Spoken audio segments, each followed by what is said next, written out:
She sat in the wrong seat on the plane and changed my life. I was flying home from a business trip, tired, slightly hungover, and fully prepared to ignore everyone for the next 3 hours. I had my aisle seat, my headphones, and the smug satisfaction of boarding early, thanks to a loyalty program I barely understood. Then she sat down next to me, window seat, row 18. Except she wasn't supposed to be there. She looked at her ticket, looked at me, then looked back at her ticket again. "Oh no," she said, laughing. "I'm totally in the wrong row." Now, most people would just scoot out and find their actual seat.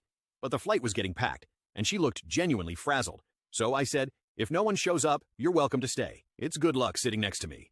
She raised an eyebrow. Is that a promise or a threat? We ended up talking for the entire flight. Her name was Jasmine. She was flying back from visiting her parents. We bonded over our mutual hatred of small talk, weird airplane snacks, and the fact that neither of us had ever seen The Godfather, a fact we now plan to fix every New Year's Day.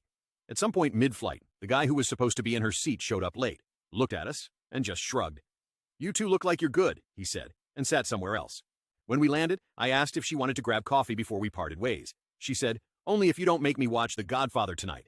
We went for coffee, then dinner, then everything else. A year later, I proposed during a layover at that same airport, row 18, same gate, same airline. She said yes.